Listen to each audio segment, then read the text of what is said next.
What's up, everybody? Hello, hello. Welcome. I'm your host, the current reigning and defending third worst chess player on Kick, Katie215, and this is the Bad Chess Podcast. Guys, the late Dick Clark often reminded us that music is the soundtrack of our lives. We use it to celebrate and mourn. It can relax us or pump us up.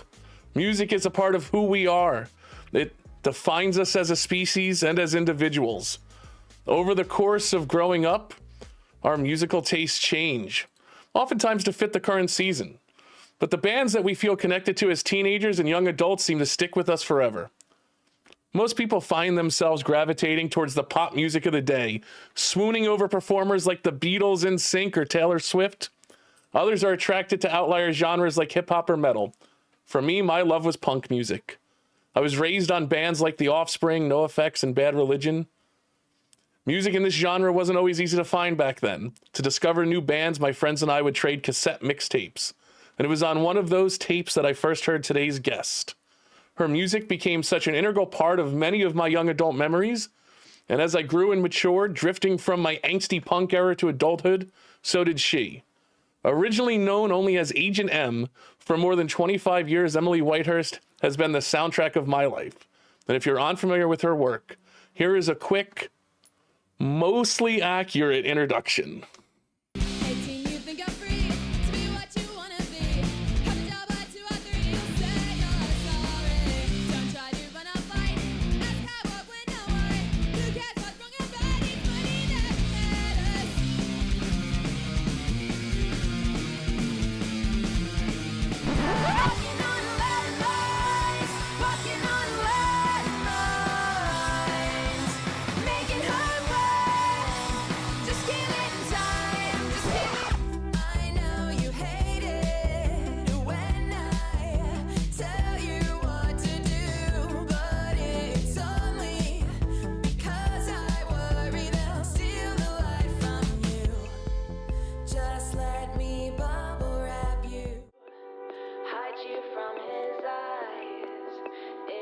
Welcome to the show. Sorry. I didn't hear the random music, so. Oh, well, I did. Good. I want you to know this interview is certainly going to be one of the highlights of my life. We discussed that before in advance. You have really been,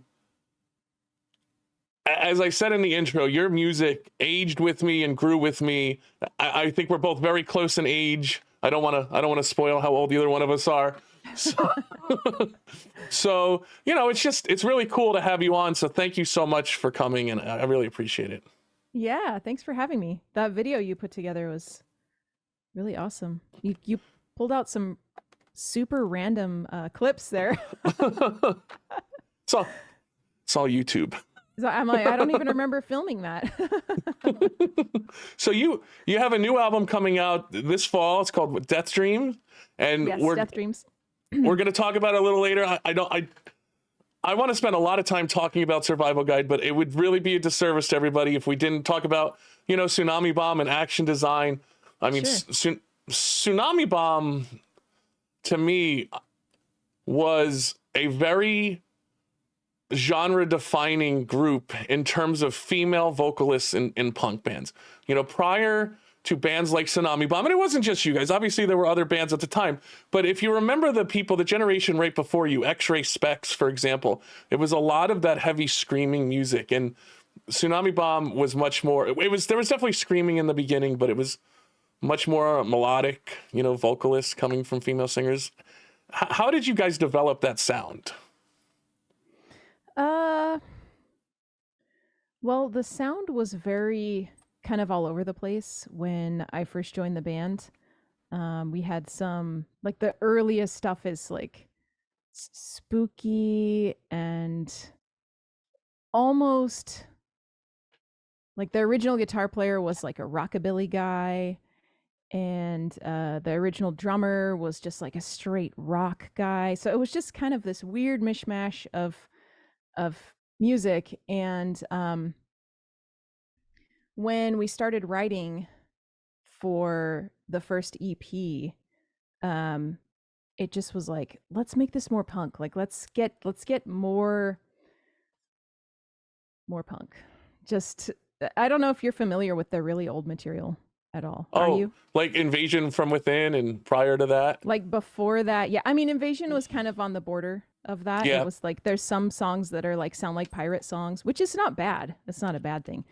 Um, but yeah, it was just an interesting collection of sounds. And I was coming from a pop punk, like just a straight up like happy three-piece pop punk band before Tsunami Bomb. So when I joined the band, it was like that the stuff that was already written was cool, and we continued to do a few like interesting weird things, but then we were like, let's get more punk. But I've never been really much of a screamer, so I'm all about melody, um, and yeah, so that definitely was. I've always written all of my own lyrics and melodies for the most part.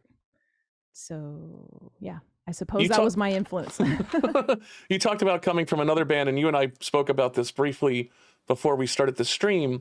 One of the songs that I think was the most people's first introduction to you is Mushy Love Song. I think a lot of people from our generation have heard that song, and most people equate that with the Tsunami Bomb song, but it was in fact not a Tsunami Bomb song, right? It Correct. was the Yeah. Plinkies or Plinky, right? Yes, Was the yes. Yes, just one singular Plinky. Yes. Yeah, it was initially a Plinky song. And when I joined Tsunami Bomb, it was like they only had because they had another singer before me for about 6 months or so, and they had maybe like 6 songs. So when I joined the band, it was like, well, let's why don't we carry over? What do you guys think about Mushy Love Song? Like it's this could go. This is, this kind of fits. So we started playing it in Tsunami Bomb as well. And it's interesting because we never released it as a Tsunami Bomb song because it was on the split that the first Tsunami Bomb release ever was a split 7-inch with Plinky, and I was on both sides. So Mushy Love Song was on the Plinky side of that 7-inch, and then we just played it live. So I'm actually curious where you heard it. Was it like a bootleg copy, or was it a video, or It was definitely a was it a bootleg copy. show? It was on a cassette tape. Somebody gave me a cassette tape with Mushy Love Song on it. And then I remember there was a record store in New Jersey where I grew up called Vintage Vinyl. And somebody had written in the line, on the cassette tape that it was Tsunami Bomb. And so I remember going to Vintage Vinyl and looking, and they had a vinyl. And I want to say the cover, and I don't remember what the cover looked like. Please don't ask. It was so many years ago. I'm so old. I feel like Okay. it was photocopied. Like the cover. Oh yeah. like, Yeah, that was it. That was B Movie Queens. yeah, it was Split cool. 7-inch. I think I had 2 vinyls of Tsunami Bomb, and I also had the original, which we'll get to Action Design in a minute. I feel like the Action Design, there were a couple different versions of that first EP, and I had like a 4-track one and a 5-track one. Am I remembering that correctly? Yeah, we did a couple different releases of that first Action Design stuff. But yeah, So, you're right about B Movie Queens. We photocopied that ourselves at Kinko's and like cut them out and assembled them and so then made I them definitely ourselves. had that. That is the one that I had. Yeah. So when Tsunami Bomb first started, you were in your late teens, and Uh-huh. if I recall correctly, you guys were a very prolific touring band, right? What was that like at such a young age, touring as much as you guys did? I mean, I loved it. I thought it was super fun. We didn't tour when I first joined the band. Like I probably wasn't 19 when, or well, actually I don't know. I'm not going to try to do the math right now.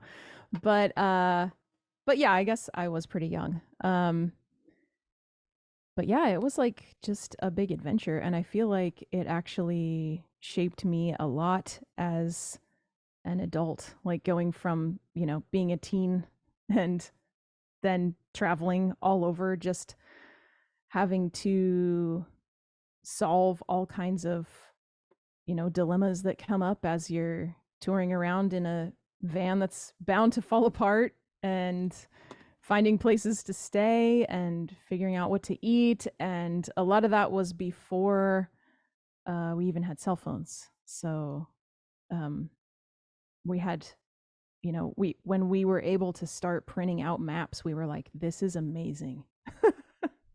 We started out with an atlas. That is showing how old we are right now. Sorry. I would also like to point out some of your earlier music, I'm sure I got for free on Napster. No offense, I was a kid. I didn't really, have money to go spending on albums all the time. I never had anything against Napster. I'm not Lars. So, as Tsunami Bomb progressed, you guys did a lot of Warped Tour.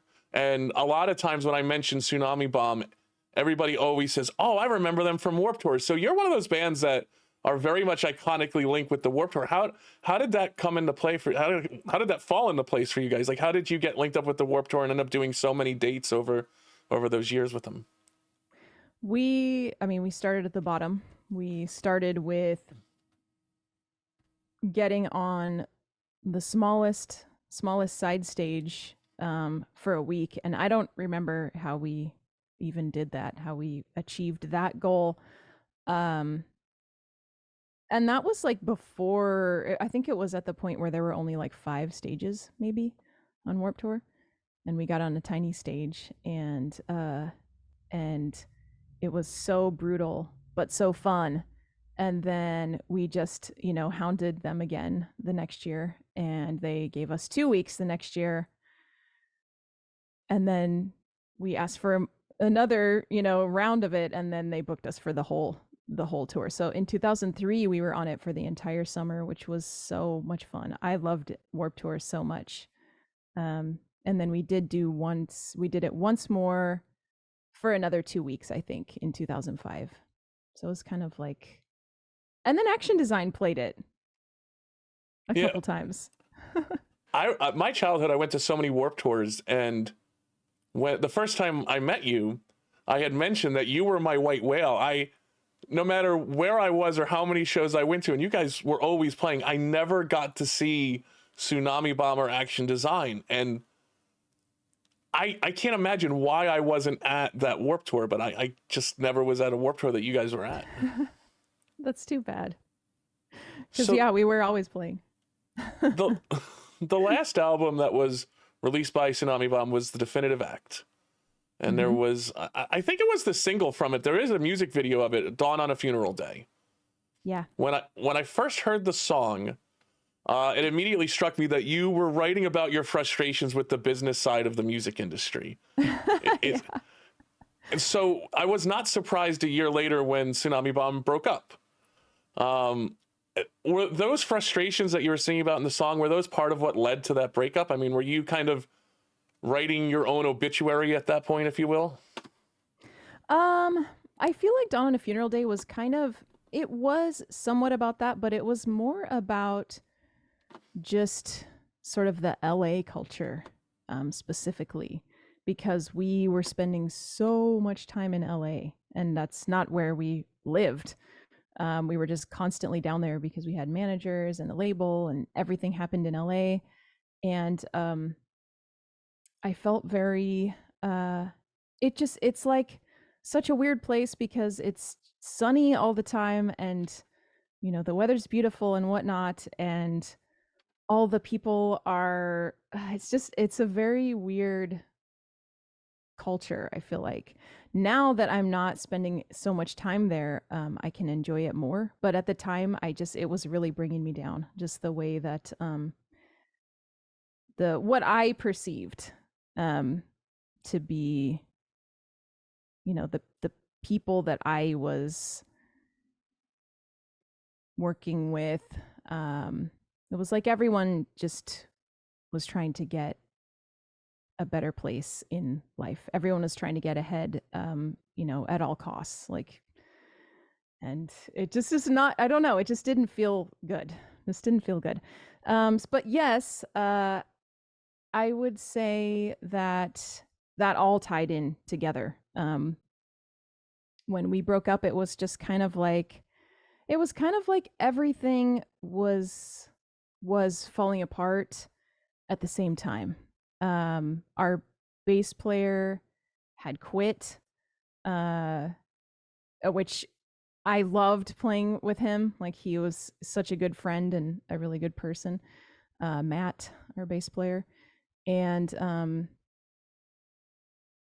so we were gonna have to look for a new bass player, and our tour manager had quit, and our there were issues with the label, and there were issues within our management team, and it just was like, this is not like, there's nothing that's strong right now about Tsunami Bomb and about this. Like, the band itself was kind of in pieces, and so was everything else. So yeah, we decided to quit while we were ahead, kind of. Makes sense, but you weren't out of music long, right? So Action Design pretty much, I feel like you took a little break, and then immediately on MySpace, you guys were like, check this out, I got a new project, Action Design. And I remember you were asking people on MySpace, you were looking for a certain synthesizer, if I recall correctly, and you were like, does anybody have one of these? And I was like, oh boy, this is going to be a totally different sound. And I was nervous. I was like, oh, I hope I like it. But Action Design, I felt, were some of the strongest songs that you had written and performed. I think that the sound that you created, and it is definitely a unique sound for the time, was really great. And I was always disappointed that it didn't go further than what it was, because I felt that that was we had just left an era where indie rock was everywhere, and had you done Action Design, I think 2 years earlier, I think you guys would have been significantly bigger. It just, when you developed that sound, right? Did you say to yourself, I want to distance myself from that punk scene? I want to do something different, or?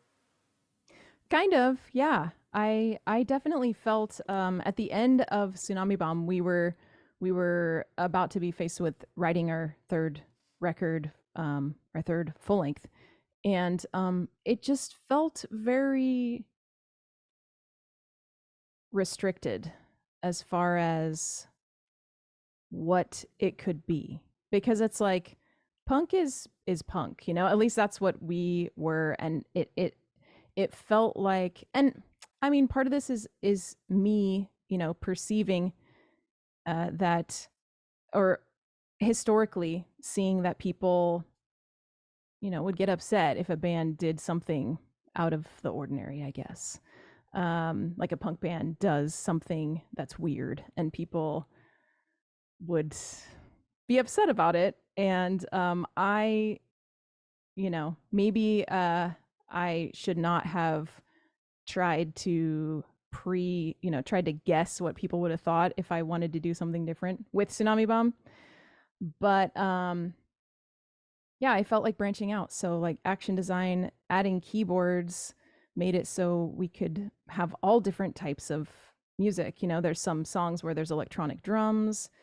There's some songs that are like disco-y almost. It's just a broader spectrum of what you get on an Action Design record, I think, as opposed to musically, as opposed to a Tsunami Bomb record. Although I must say I have nothing against punk. I wanted to do more with music, but punk is definitely part of my life, and it always will be. Fair.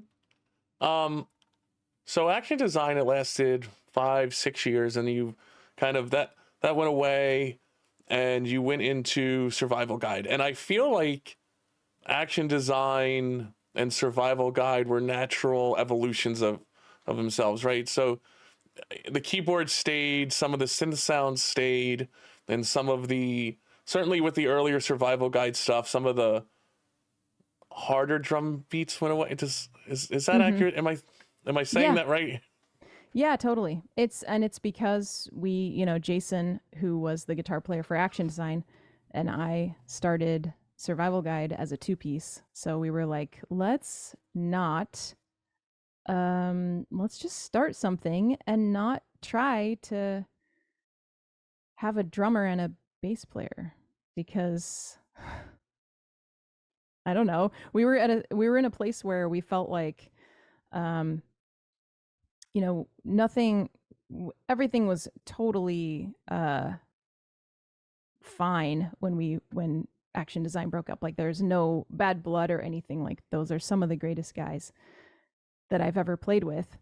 But it was kind of like a disagreeing on like where like the trajectory of what we wanted the band to do and the goals and the amount of shows and that kind of stuff.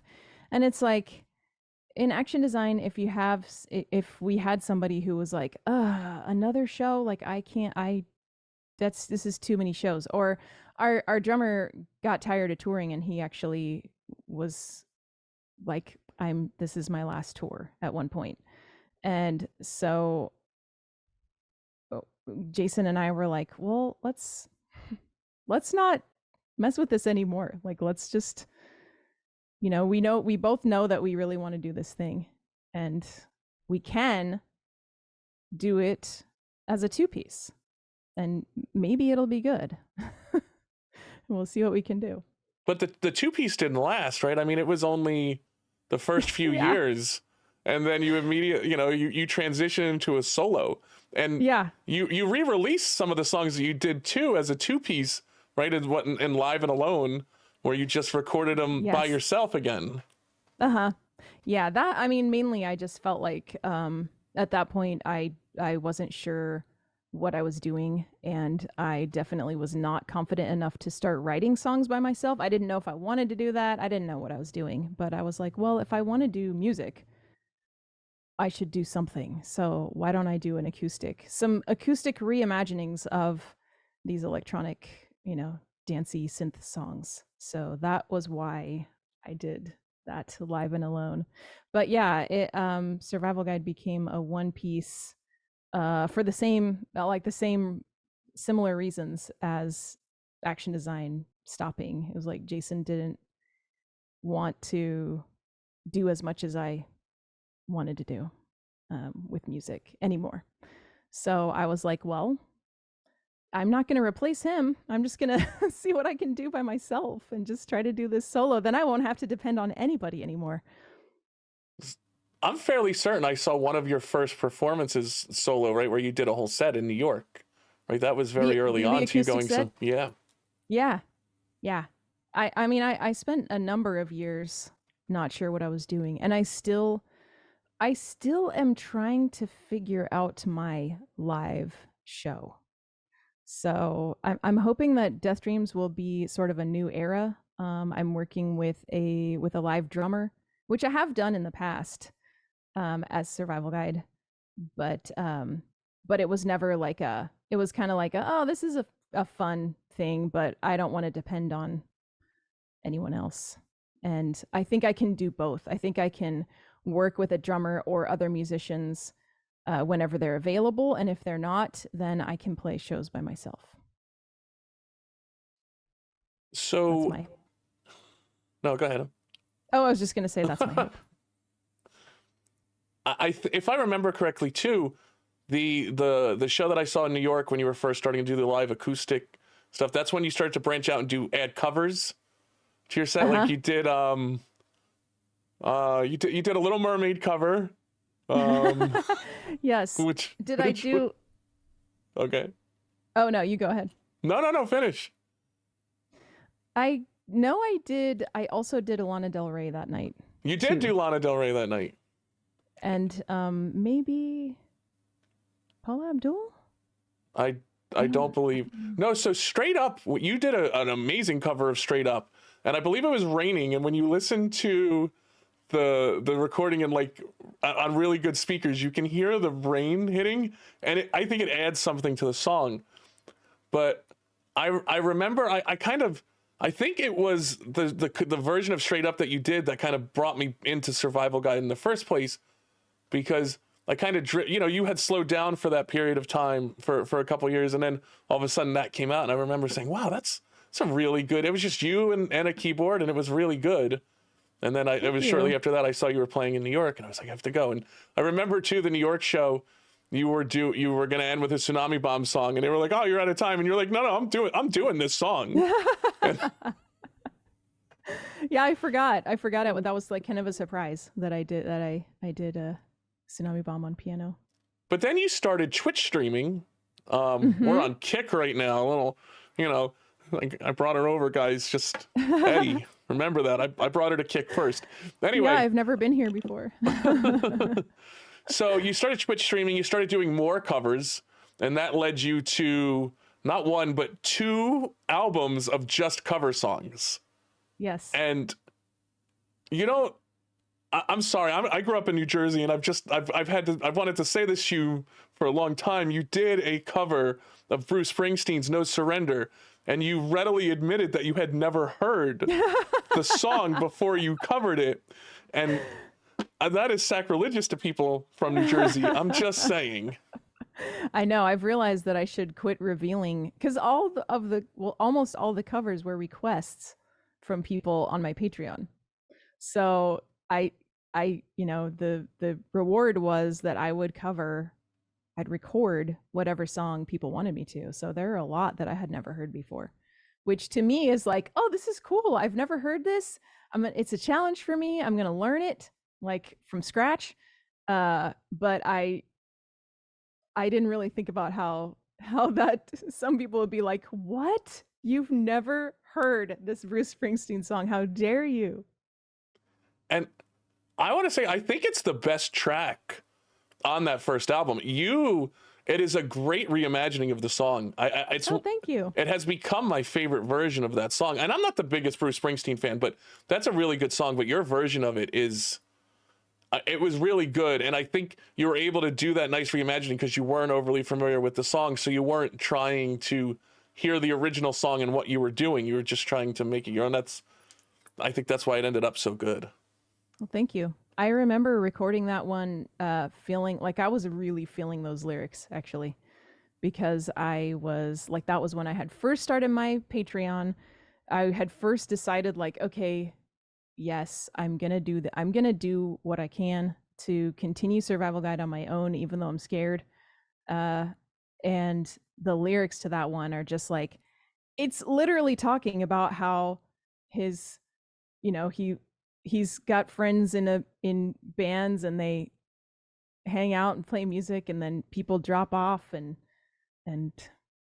people disappear after a while. And I was just like, I'm really feeling this in my closet singing this song. and then when you did the second album, the first album was a lot of just you and your keyboard, but in the second album you got much heavier with production, right? I mean, you did a version of A Happy Ending, right? Which I mean is really great and very well produced. Yeah, Avril Lavigne. So what made you decide to add all the additional production for the second album?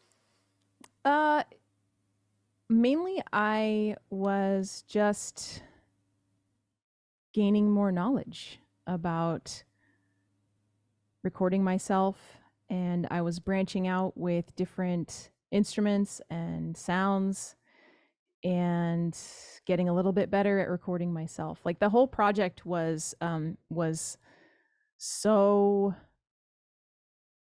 beneficial for me. I think it was a really fun project. I mean, I'm kind of still doing it because there are some songs that I still owe to some patrons. But it was just really like, I'm so thankful for that whole project, because not only did I get to create music specifically for the people that were helping me stay in music, but I also had to learn. I used it as a learning opportunity. And I also had to really overcome vulnerability too, because at first I was like, oh, these are just garbage songs that I recorded, and I didn't even know if I wanted to share them with all the patrons or just the one person who requested it. But then as I continued to work on them, I was kind of like, you know what? I should just release these. Like they're not perfect. They're so far from perfect. But they were really fun to make, and I don't know. I just need to let go of, the worry about being a musician. I don't know. It's been a really big part of my journey, was doing all those covers. Obviously, we were talking about the evolution, of Survival Guide and hearing it through those albums, but you brought up your Patreon so many times, so I just want to point out that you have one of the more interesting Patreons I've seen. You are very interactive with everybody on your Patreon. You're very interactive with everybody when you stream and on your Discord. You were always doing the lyric sheets and sending them out to people, and so many personalized things that you give to people that support you that you don't commonly see that with artists. And so I always thought that was cool that you did that. Thank you. I really value the people who are here to listen to me, make music. So I want to give something back more than just the music. So where do the chocolate chip cookies come into play? They are a staple of her stream. If you guys have never seen her stream, are chocolate chip cookies. Yes, so where does that come from? Flying around. I just, when setting up my Twitch channel, it was like I was so overwhelmed because there are so many bells and whistles. It's like you have to have little badge. You can customize your badge icons, for different sub levels, and you can customize your emotes. You can customize pop-ups, and like there's so much that I just felt like I wanted to have a cookie emote. I just was like, I want to put some treats as emotes, and that it just has been a really fun feature of my. I mean, I love baking. I love cookies. So that was just, I felt like I needed to include that in my channel. Paco Jakor in our chat is filling the chat with cookies right now. Oh, yay, Paco. I can't see the chat. No, I'm sorry. It's okay. And it's not just cookies, by the way. You guys have expanded to all sorts of baked goods get sent to people as they pop in your Twitch. Yes. Yes, we have a treat command on Twitch. We have a dance command on our stream. Oh yeah. So as you pointed out, back to Survival Guide, you grew musically, and you kind of honed your Survival Guide style as you were going through the two cover albums. And now that kind of brings us to where we are today. You've released quite a few new singles recently. Yeah. And they are all hugely different than the original Survival Guide, and still all really good. And I can hear influences of some of the artists that you covered. I hear influences of action design in it. I hear influences of everything. How did you get to this sound that you're at now? What made you decide this is it? This is what I'm feeling positive. I'm feeling confident. This is the sound I want going forward. Well, first off, I love that you're hearing all those influences in there, because it really it's true. It's true. There's some songs where I was thinking, what would Maddie Dirtbike do on bass in this song? How did I gain the confidence to write these songs? Was that the question? Sure, if that's the question you want to answer. Usually, or was it usually I'm way more to the point with my questions, but oh no, it wasn't you. I just got stuck on how you heard the influence of action design. It's definitely me in this interview. I Well, hope at the very least people can see, or if you're listening to the audio version only, can hear the joy in my voice as I've been interviewing you. I'm much more nervous than I normally am, but it is coming from a place of pure joy and elation to have the opportunity to do this. That's all I'm ah, saying. well, you seem completely put together to me, so it's all good.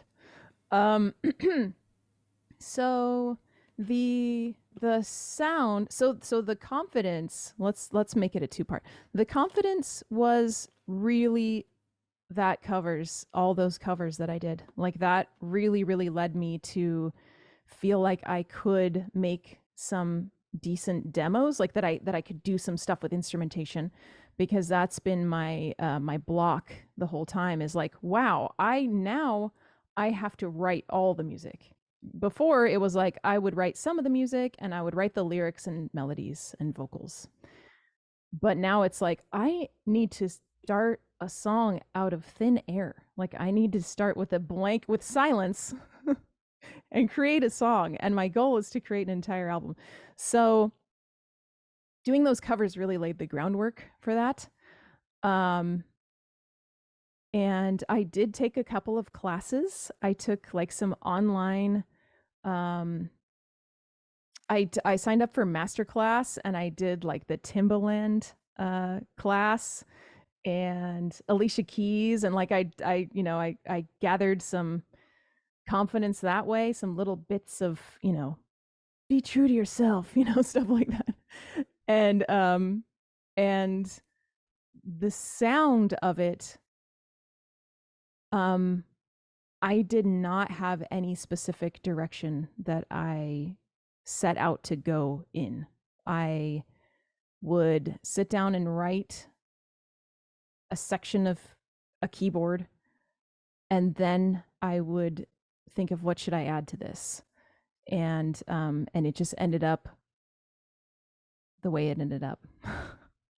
So the only thing I can say that I did want to do was I wanted to get back to some more strong vocals, not necessarily punk rock vocals, but like I love singing loudly, and when I hear the first Survival Guide album, if it ever, I don't just like listen to my own music, but I did have to listen through that record recently because I had to order some more CDs. And I was like, wow, I sang all of these so softly. like I was working on my soft voice. So in this record I combined that with some more strong vocals as well.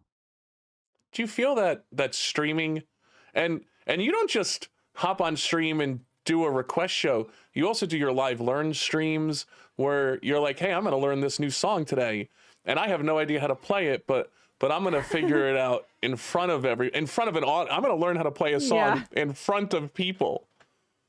Do you feel that has helped your confidence in music?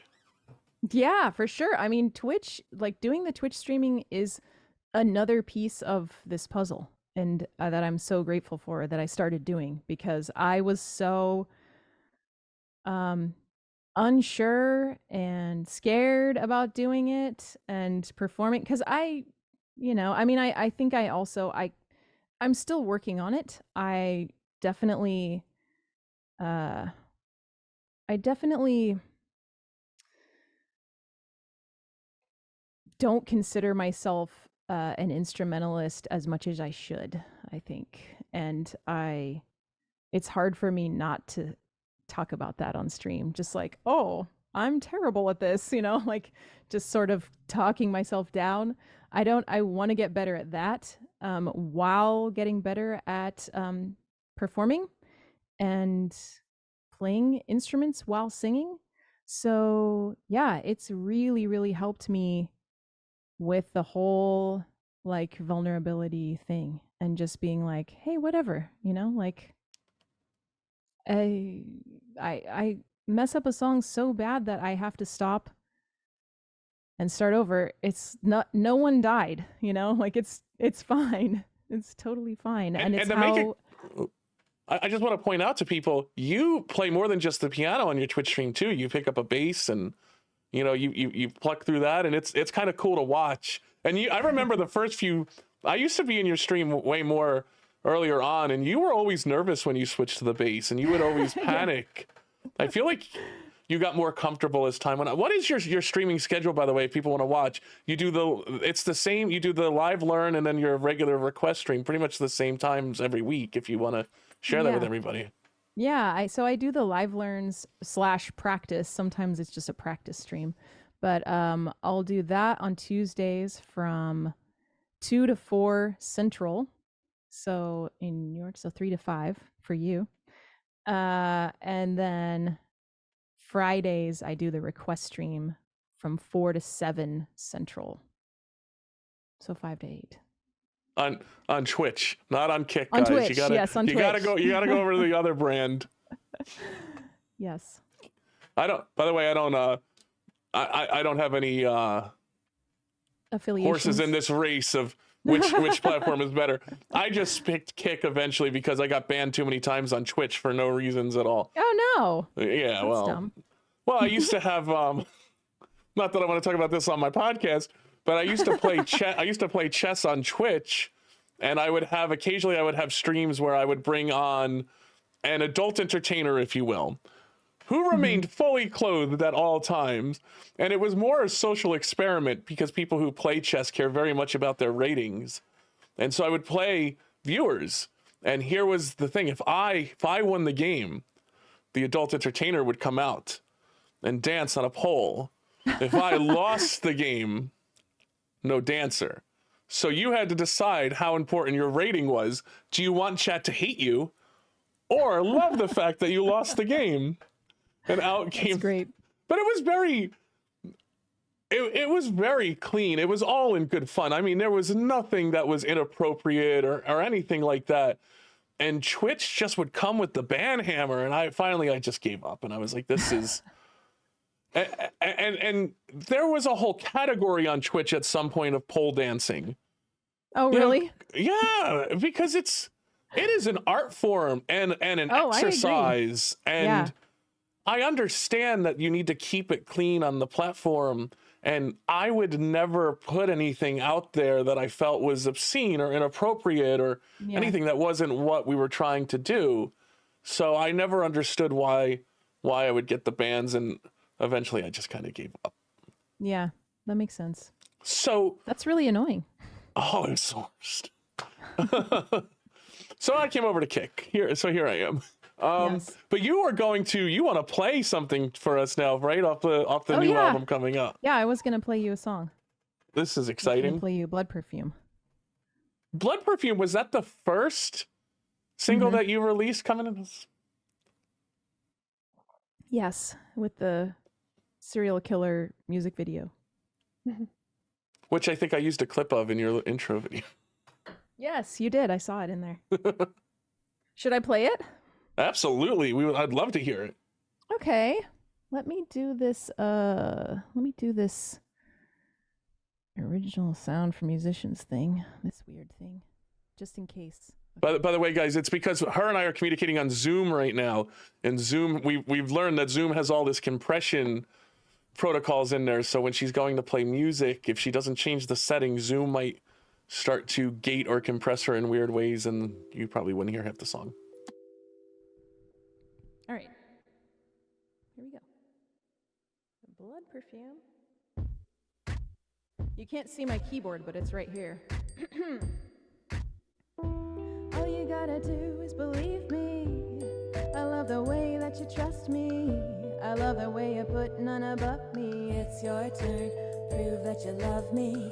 My words become your scriptures. Got the best evidential pictures. I know you better than you do. You know how much I protect you. You can't say no to the brightest teeth in the room. You can't say no when I slip a little bit of your blood into my perfume.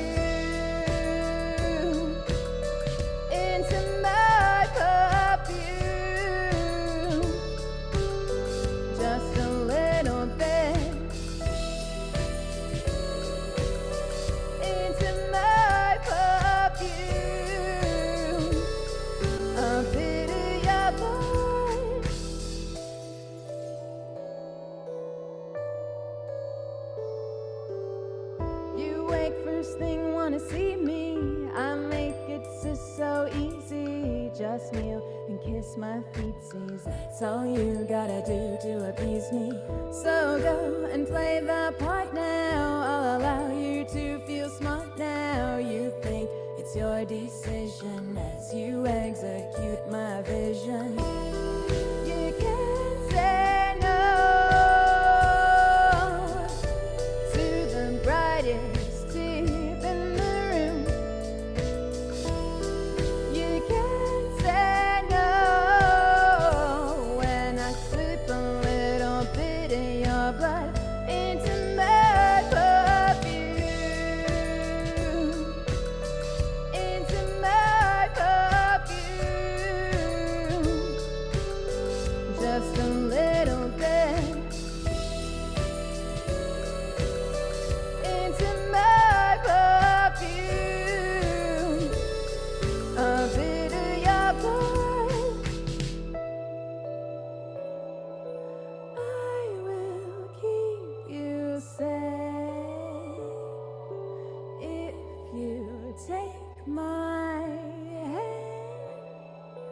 Do not look away.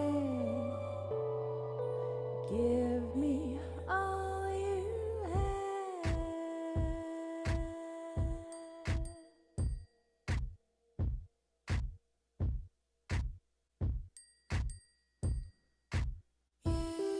You can't say no to the brightest tip in the room.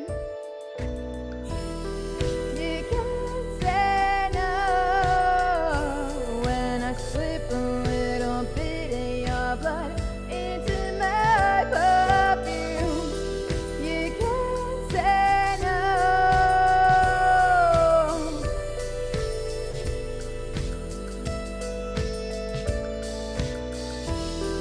You can't say no when I slip a little bit of your blood into my perfume.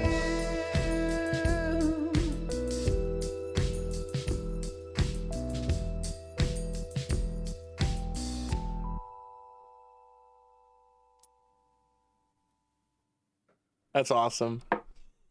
Thank you. So good. It's so good. So So much.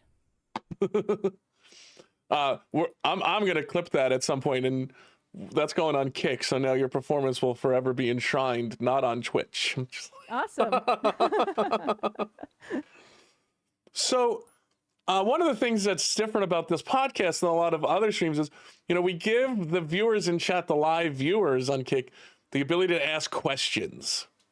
And Okay. we do this a little differently than, ooh, I have my Botrix window open. Hold on one second, that's my bad. We do this a little differently than a lot of other podcasts where we're a bit nerdy over here. And so, as I've explained to you, we play this game with a D20, and we do a traditional Dungeons and Dragons style knowledge check. If anybody has any questions for Agent M, for Emily, for survival, the solo survival guidist left, we will ask her the question and we will roll the dice. If she gets an 11, if we get 11 or higher, she can answer the question truthfully. 10 and lower, then she has to make up an answer because she doesn't know the answer to her own question. And I was asked a question in advance, and I'm going to pose that question to you now, but we're going to roll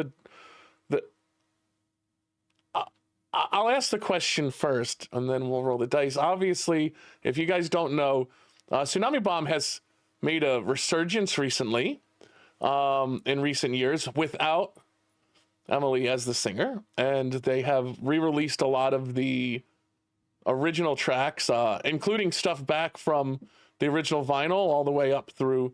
Have they done definitive act tracks? I'm not even sure. Honestly, I don't really.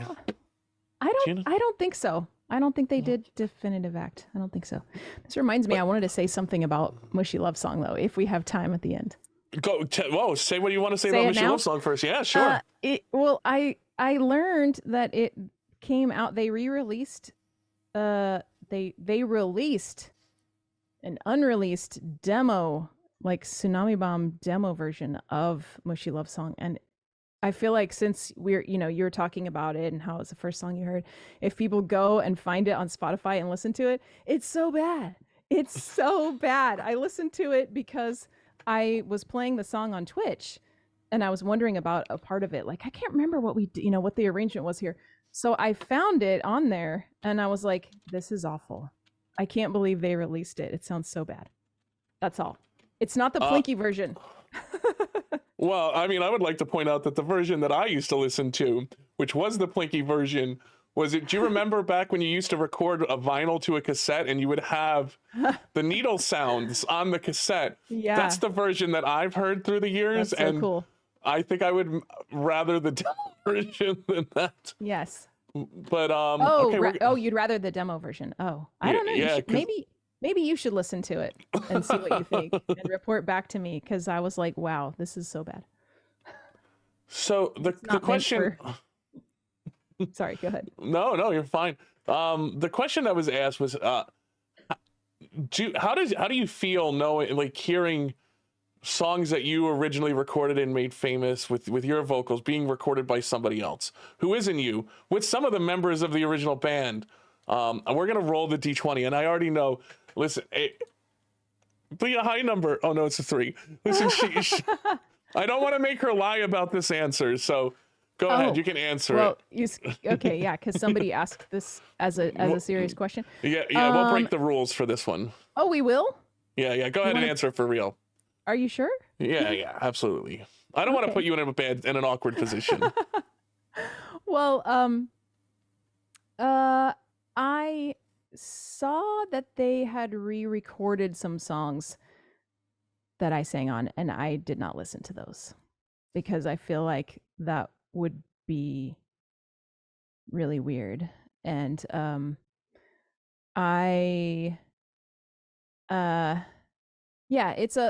a weird experience, the whole thing, only because being in Tsunami Bomb was a huge part of my life, and those are songs that I wrote. So I have seen some footage of them being performed by the new singer, and I have nothing at all against the new singer of Tsunami Bomb, but it is definitely weird for me. It's like it makes all these weird feelings that I've never had come up in me. So I don't really seek out their material, their new stuff. So that's my that's my 11 and higher answer. I just want to add, it's very strange. Tsunami Bomb is not the only female fronted punk band that changed singers and then re-recorded stuff. Go Betty Go did it for a while when Nicolette left, and then she came back.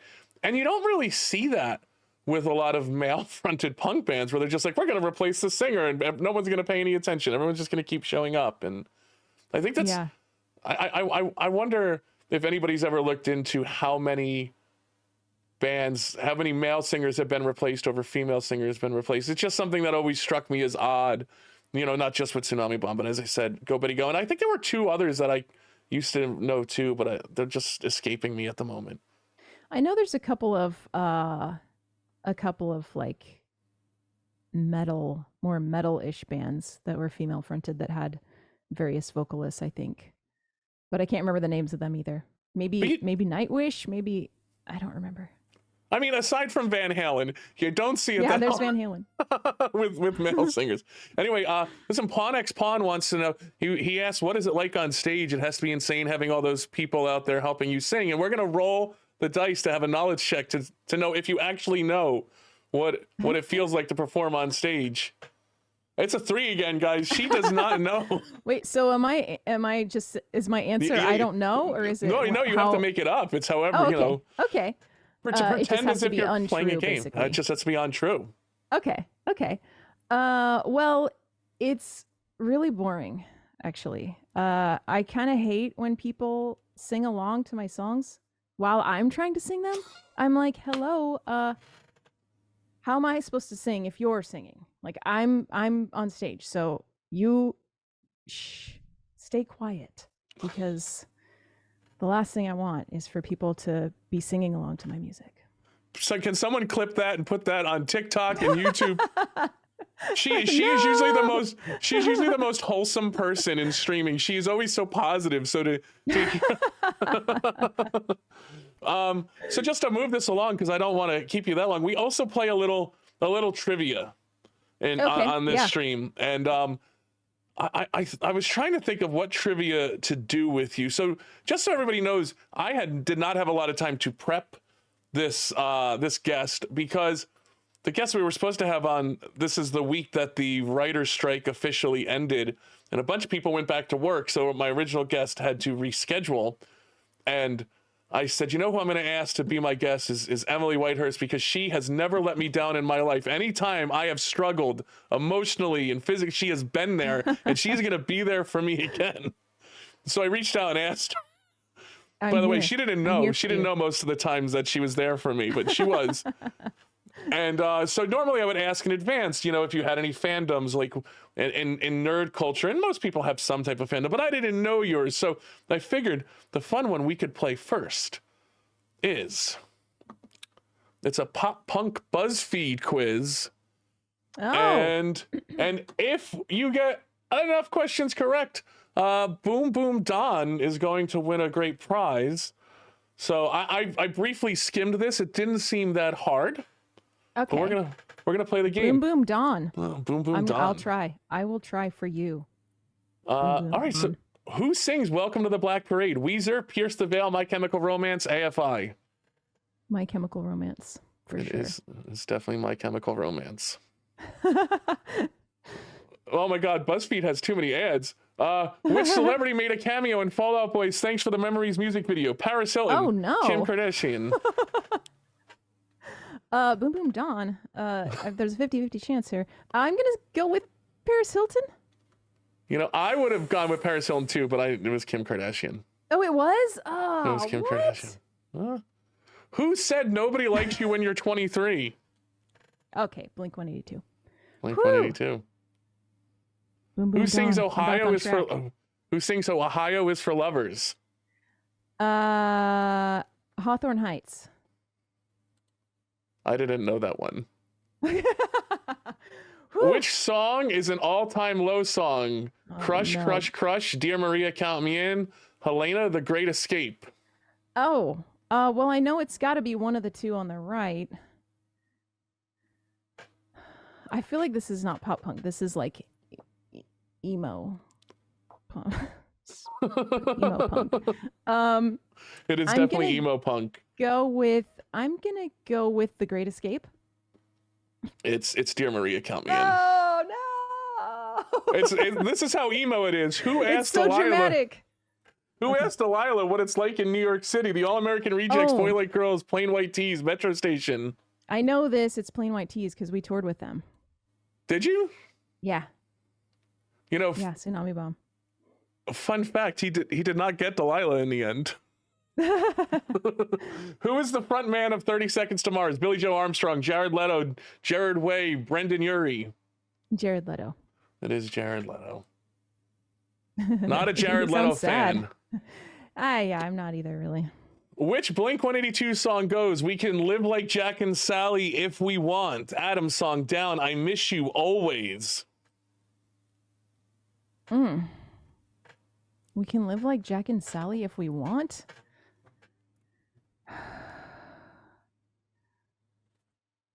Are those all Blink-182 song titles? That's my question for you. Do you know this one?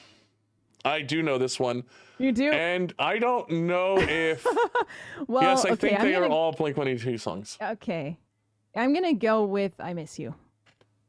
Where are you?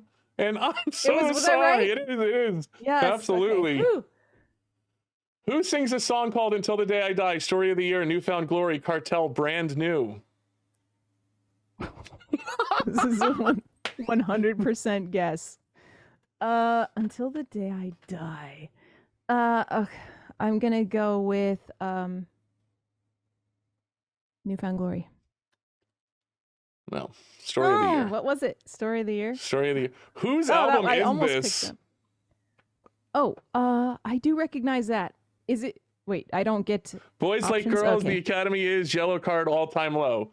That Sorry, I just is- wanted you to get a good shot of the picture. Oh, that's okay. Is that the Academy is? It is. You got Until 7 out of Eurocam 10 also. correct. 7 out of 10. Yes.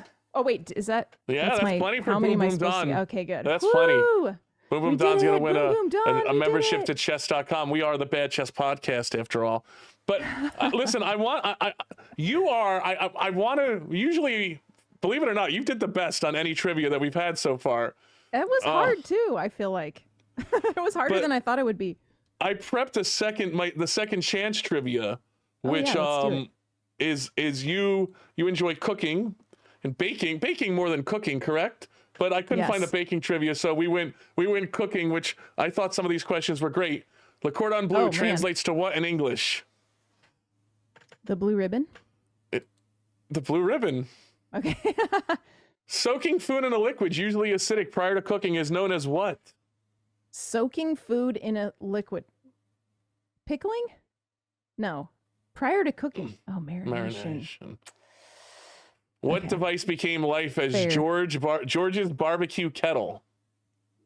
The George Foreman grill? No. I can say, I believe, if I recall correctly, they first asked Hulk Hogan to be the spokesperson of the George Foreman grill. It was almost the Hulk Hogan grill, and he passed on it.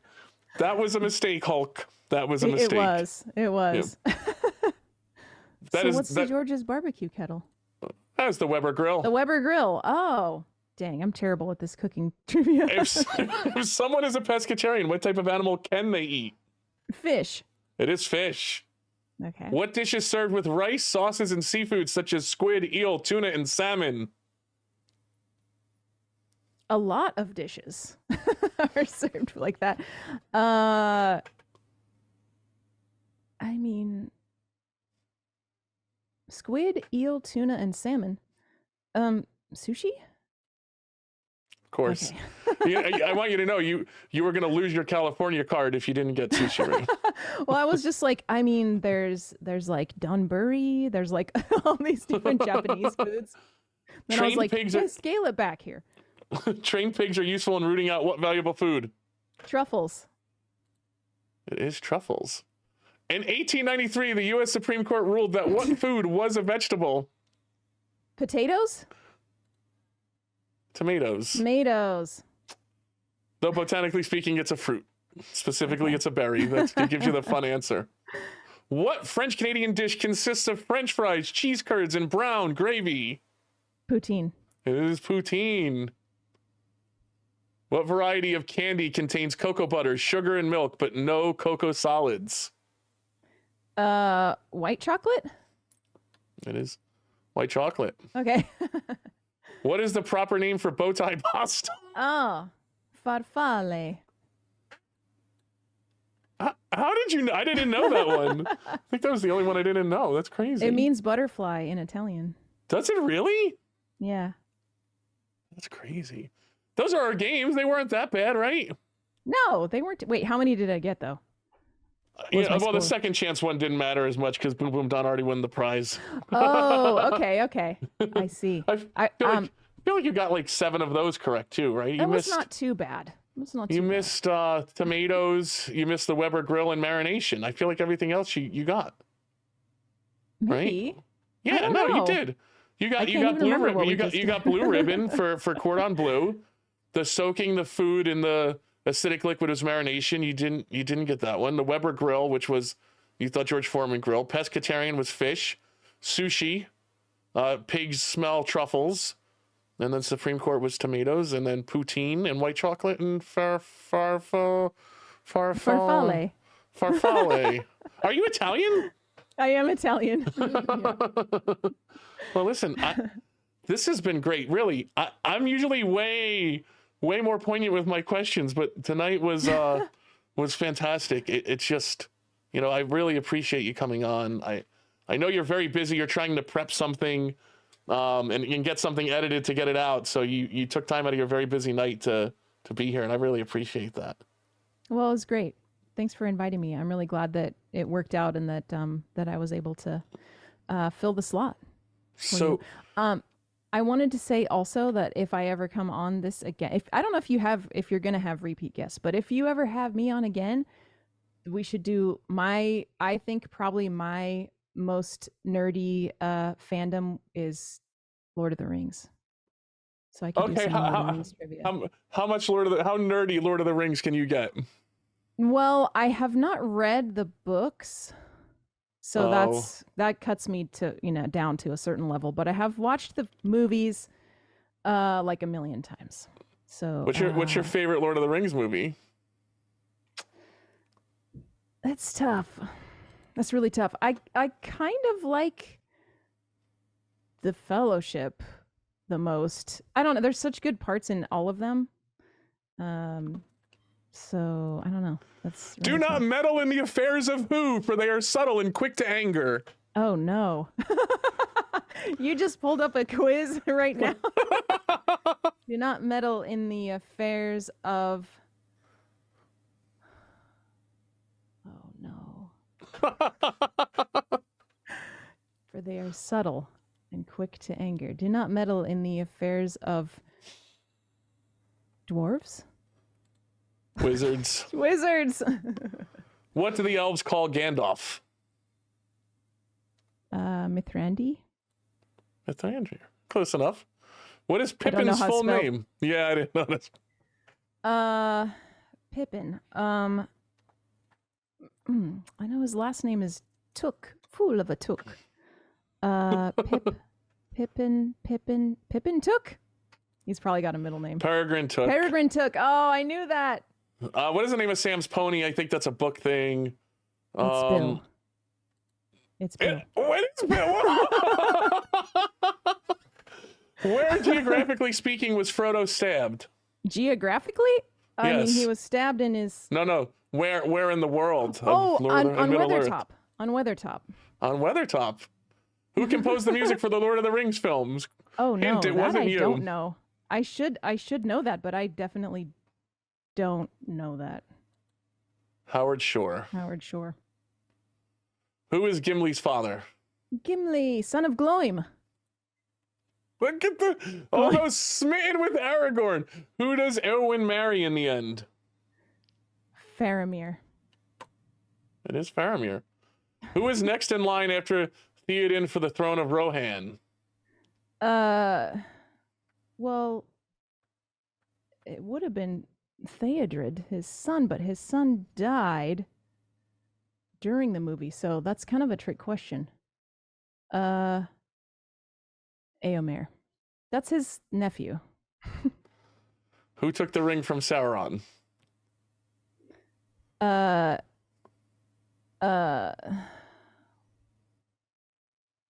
Why is now I'm blanking on this.